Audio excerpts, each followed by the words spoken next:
Ihr wollt Geld sehen? Ihr könnt Geld kriegen. Sebastian, die Idee ist wirklich süß, aber ehrlich gesagt... Ja, auch total bescheuert, schon klar. Ich war ja auch nur so eine Idee. Warte mal!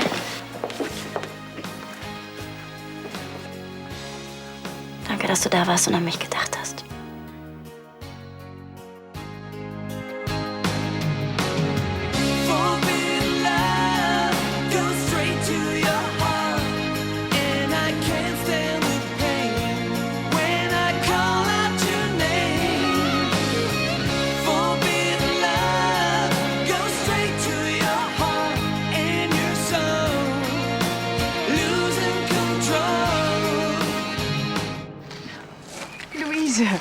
Es ist so schön, dich zu sehen. Hallo.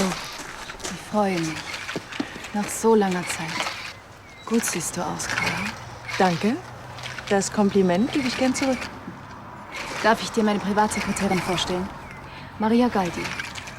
Carla von Lahnstein, nicht wahr? Ja, freut mich. Wir kennen uns ja schon vom Telefon. Komm, ich stelle dir die Familie vor. Die sind schon ganz gespannt. Darf ich dir Elisabeth vorstellen? Endlich lernen wir uns kennen. Herzlich willkommen auf Schloss Königsbrunn. Das ist Sarah, Leonards Frau. Es ist mir eine Ehre. Rebecca, meine Cousine väterlicherseits. Freut mich. Tanja. Und Leonard. Erinnerst du dich noch? Und ob. Hallo. Du hast mir als Kind eine Blindschleiche in meine Jackentasche gesteckt. Das war... Ich erinnere mich am Comer See, richtig. Ich bereue es immer noch. Schwindler. Ja, und das ist Ansgar. Die Idee mit der Blindschleiche war von dir, oder? Hat etwa Leonard mich verpetzt? Nein. Naja, offensichtlich bin ich doch ziemlich durchschaubar, aber heute bin ich die Sanftmut in Person. Kaum zu glauben. Würdet ihr mir und dem Fotografen natürlich auch die Freude eines Familienfotos machen? Es wäre mir eine Ehre. Meine Herren, bitte.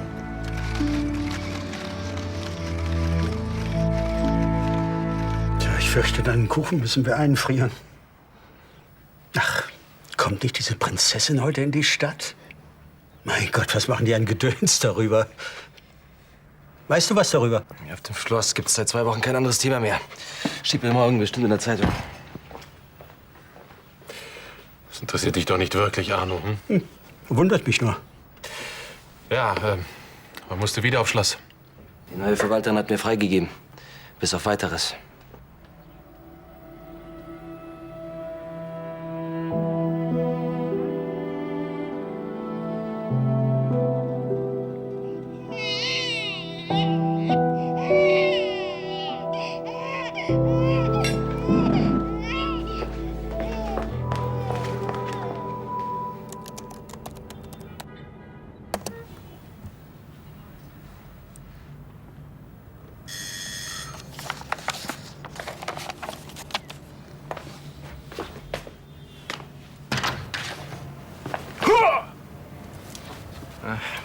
Sag mal, kommst du mal langsam in die Gänge? Unten geht's gleich los. Was denn?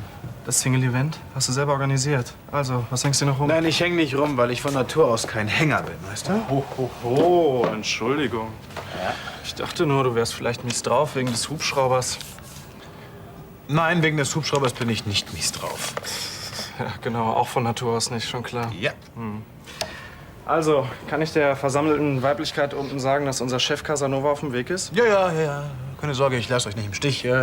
Brauche noch ein kleines Fresh-Up, dann bin ich bei dir. Fresh-Up.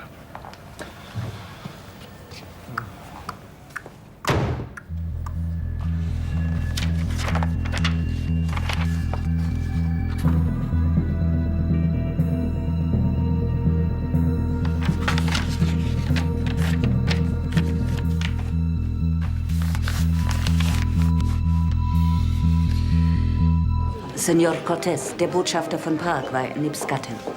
Me alegro de hacer su conocimiento, señor Cortés. Señora. Wow. Sieht ja echt aus wie eine Prinzessin.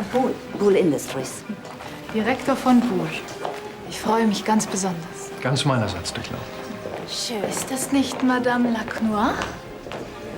Gott, wie unterwürfig die tut, das ist wirklich ekelhaft. Woher kennst du denn das Wort unterwürfig? Auch wieder wahr. Ja, Madame Lacnoix, französische Kulturattaché. Enchantée, Madame. Comment allez-vous? Vous connaissez Monsieur von Boule? Welcher Eleganz und Leichtigkeit Luise das alles bewerkstelligt. Also, ich frage mich, wie viele Sprachen sie noch spricht. 7, soweit ich weiß. Rainer Beckhäuser, Vorsitzender der Stiftung für Denkmalpflege. Das wäre eine schöne und wichtige Aufgabe, Herr Beckhäuser. Herr Beckhäuser, Sie trinken doch sicher ein Glas mit mir. Selbstverständlich. Pardon. Wow, das war knapp. Bedauerlicherweise sind die meisten Landesregierungen finanziell weder in der Lage noch willens. Kulturpolitik. Und mal eben im Vorbeigehen hat sie auch noch diesen Elefanten im Porzellanladen gezähmt. Respekt. Darf ich Ihnen jemanden vorstellen? Na dann mal auf unsere vielseitige und souveräne Prinzessin. Ah, das wird gut, das verspreche ich dir. Und wenn du es glaubst, meine Süße, dann glaube ich es vielleicht sogar selber. Lydia, ich wollte von meiner Abreise noch an Mamas Grab und wollte dich fragen, ob du... Sie ist gerade eingeschlafen. Hey, ich kann auch hier bleiben, wenn du mich brauchst. Das ist lieb von dir, aber es ist nicht nötig. Wir wollen ja nicht, dass du deinen neuen Superjob in Australien wieder verlierst, ne? Und wir wollen aber auch nicht, dass du hier weiter deinen Kummer in dich reinfrisst. Mach dir keine Sorgen. Mach ich aber, weil ich dich kenne, Lydia. Du willst Matthias und David nicht noch mehr belasten. Denen geht's doch auch mies. Hast du denn niemanden zum Reden? Doch. Sebastian, Ausgerechnet? jetzt lass die alten Geschichten doch mal ruhen. Ich habe durch Mamas Tod gemerkt, dass Wut und Streit niemandem nützen. Du hast dich also mit ihm versöhnt? Jedenfalls hasse ich ihn nicht mehr. Klar, wir gehen auch verkrampft miteinander um, aber er ist für mich da, ohne mich zu bedrängen. Mich dauert dieses Prinzessinnen-Palaver nicht noch den ganzen Tag. Lächeln. Toll. Vielleicht kann dir deine Cousine aus dem Hochadel doch irgendwie nützlich sein. Was weißt du über sie? Viel zu wenig. Du hast recht. Höchste Zeit, so einiges über sie in Erfahrung zu bringen. Die beiden hätten was aus. Hoffentlich lassen Sie die Prinzessin dabei aus dem Spiel. Gern würde ich an ihrem Bridgeabend teilnehmen. Aber allein mein Zeitplan ist ein bisschen schwierig. Also mit der will ich nicht tauschen. Dass sie sich für öde Gespräche anhören muss. Ja, zum Beispiel über die Kartoffel als Nutzpflanze in Mitteleuropa. Wir müssen die Gegend unbedingt mehr in den Blickpunkt der Öffentlichkeit rücken. Die Schönheit und Vielfalt der Eifel bietet dafür sicher genügend Gelegenheit. Aber eine Frau wie Sie fühlt sich doch viel eher in Saint-Tropez oder auf den Cayman Islands zu Hause. Eigentlich ist man da glücklich, wo man gemocht und gebraucht wird. Dann steht Ihnen ja die ganze Welt offen. Erlauben Sie?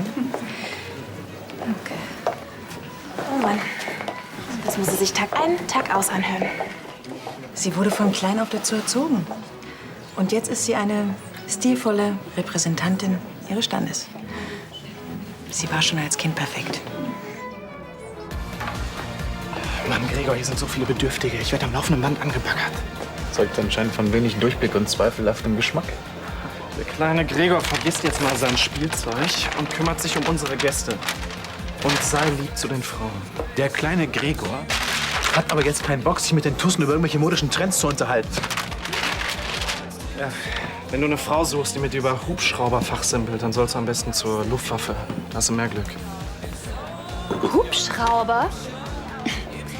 Ich werde immer ganz nervös bei Hubschraubern.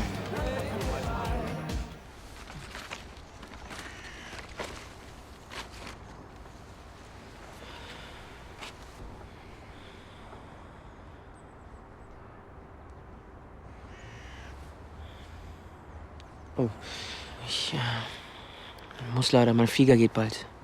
Wir bringen dich hin. Bist du mir böse, wenn ich nicht mehr zum Flughafen komme? Ich würde gerne noch ein bisschen hier bleiben. Nein, bin ich dir nicht. Pass gut auf dich auf, ja? Du auf dich?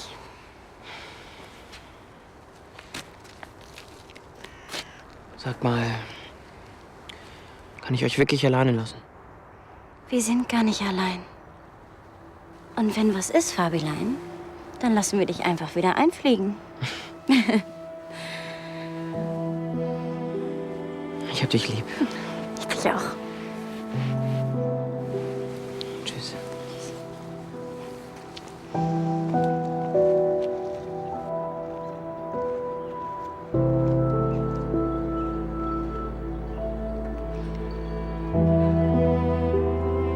Ich vermisse dich so wahnsinnig.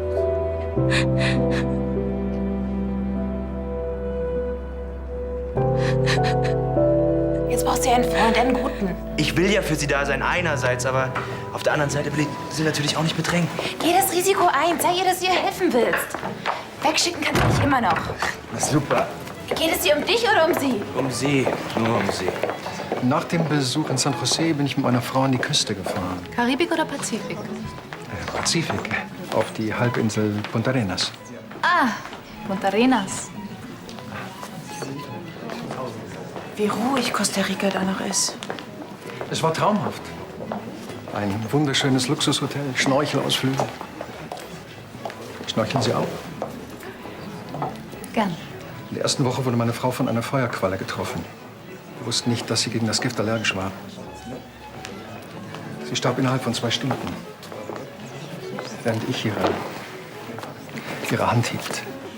Wie wundervoll.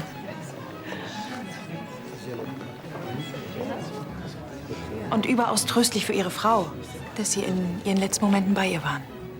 Wenn ich Ihnen die Prinzessin kurz entführen dürfte, wir haben noch einige Details für die Pressekonferenz zu besprechen.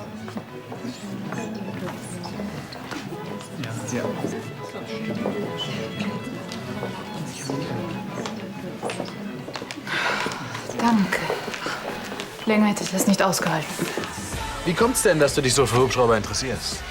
Ja, die haben einfach so eine Kraft. Genau das ist es. Und keine Tragflächen. Das ist es ja, das Richtige, das pure Fliegen. Genau.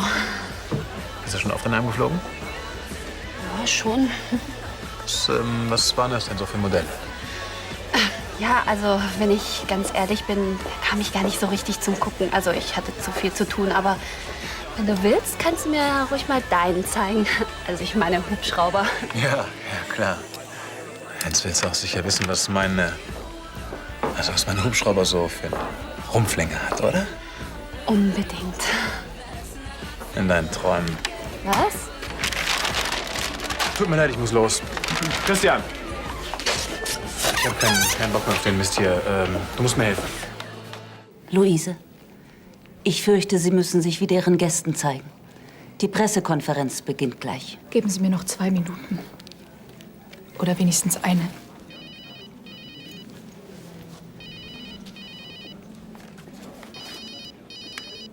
Galdi, ja? Ja.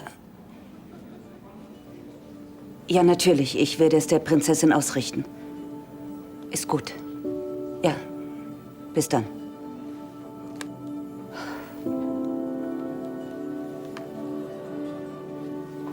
Prinzessin, es ist etwas mit Ihrem Vater. Sein Zustand hat sich verschlimmert. Er muss noch heute operiert werden. Dann fliegen wir zurück. Sofort. Prinzessin!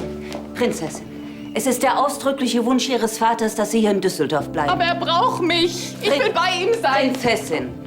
Sie sollten den Wunsch Ihres Vaters respektieren.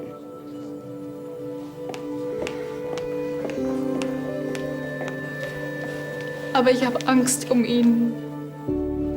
Ich weiß. Wie soll ich das überstehen gerade jetzt? Sie müssen, Luise.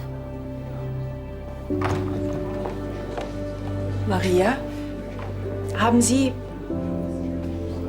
Da bist du ja. Entschuldige bitte die Störung, aber die Pressekonferenz.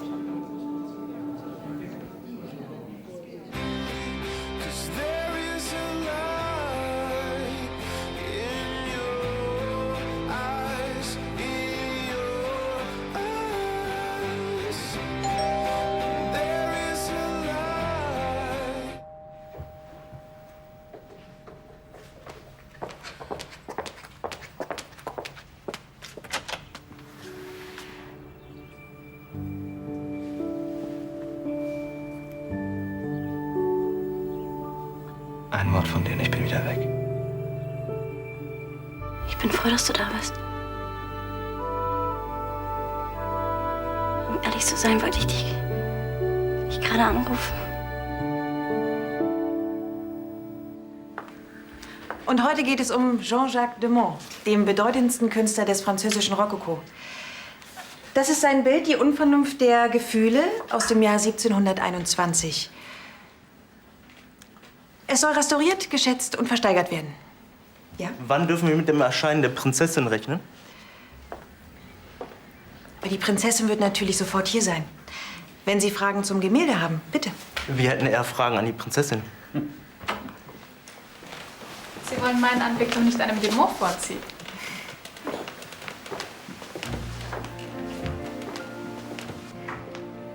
Schön, dass Sie alle da sind, meine Damen und Herren.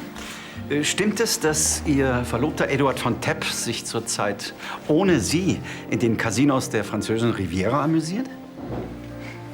Sie dürfen nicht alles glauben, was in Ihren Zeitungen steht. Falls noch jemand themenbezogene Fragen hat? Der Demont hier, ist das Original? Nur eine Kopie, damit hier niemand von Ihnen auf dumme Gedanken kommt. Es ist nicht geboten, mit einer solchen Kostbarkeit durch die Gegend zu reisen und Schäden zu riskieren. Das Original wird angeliefert, sobald die Restaurationsarbeiten beginnen. Wieso ist Ihr Vater nicht hier, der das Projekt ins Leben gerufen hat? Mein Vater ist leider verhindert.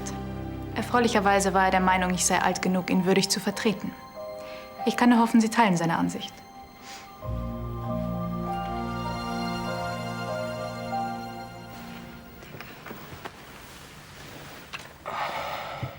Ich wünschte, ich könnte mehr für dich tun. Und die hilft schon mal. Weißt du, ich bin mir noch nie so hilflos vorgekommen. So allein. Ich kann mich noch gut daran erinnern, als meine Mutter starb. Das Gefühl werde ich nie vergessen. Dass ich einfach vergesse, dass ich nicht mehr mit dir lachen kann oder sie mit uns motzt. Das kann ich mir einfach nicht vorstellen. Ich habe in den letzten Wochen fast kein Wort mit dir gesprochen.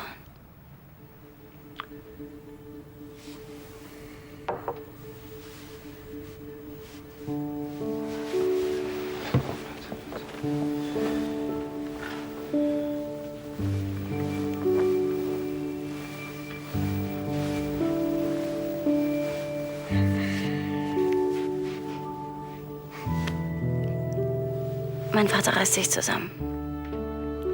Uns zuliebe, aber ich glaube, er hat noch gar nicht richtig begriffen, was passiert ist. Er hat sich so geliebt. Du kannst nur darauf vertrauen, dass der Schmerz nachlässt. Ganz langsam.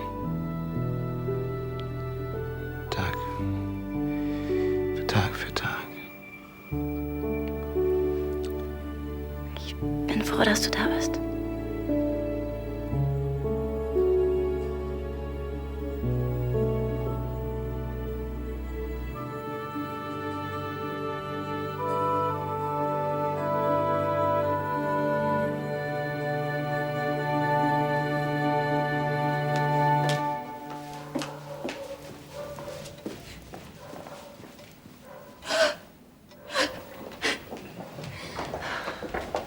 Mensch, ich habe anfangs gedacht, du tauchst gar nicht erst auf. Ich brauchte noch einen Augenblick, um mich zu sammeln. Ja, aber dann hättest du doch nicht besser laufen können. Du hattest die Meute wunderbar im Griff. Selbst als sie die Privates entlocken wollten für ihre Klatschspalte. Das bin ich gewohnt. Sie versuchen es immer wieder. Distanzlosigkeit gehört wohl zu den Voraussetzungen dieses Berufsbildes. Das kann ich mir vorstellen. Besonders bei einer reichen, bildschönen Frau, die auch noch dazu aus gutem Hause kommt und unverheiratet ist. Ist natürlich ein gefundenes Fressen für jedes Boulevardblatt. Das wird sich ja dann bald ändern, wenn ich Eduard heirate. Ach komm schon, irgendwas Gutes muss eine Ehe doch haben. Ach, und was genau ist das denn bei uns? Irgendwas werden wir schon finden, irgendwann. So, wie wär's, wenn wir endlich zum gemütlichen Teil des Abends übergehen? Cocktails für alle? Entschuldigt, ich würde mich lieber gern zurückziehen. Natürlich. Ruh dich aus. Danke. Euch allen. Für den wundervollen Empfang hier bei euch.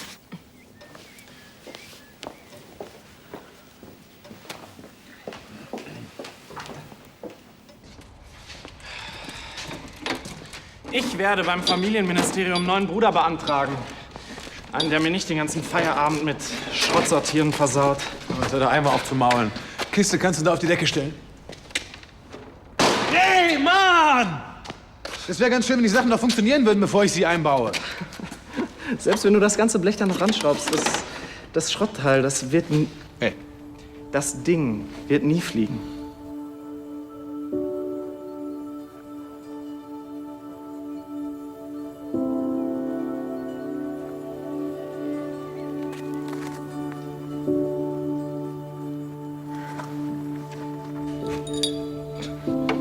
Hey, nix anfassen, okay? Das ist alles sortiert. Lass deine Finger davon. Ich brauche kein neues Chaos.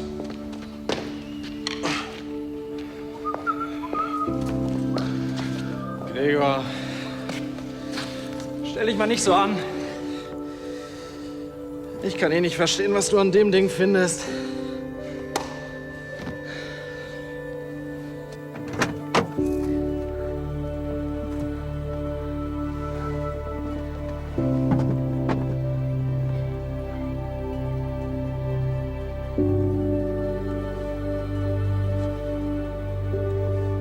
Tja, um das zu verstehen, mein Lieber, musst du mal in so einem Ding geflogen sein. Vielleicht kommst du ja mal in den Genuss.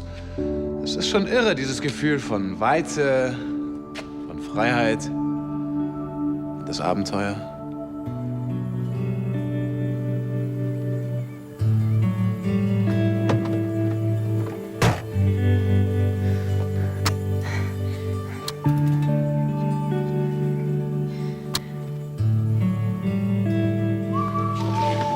Grüß mir die Sonne. Bring mir die Mädels mit nach...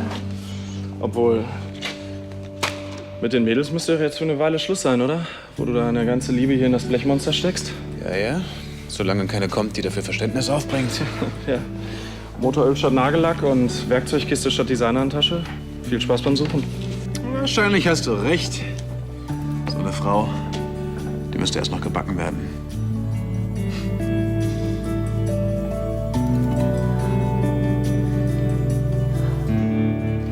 Und jetzt einfach losfliegen. Das wär's.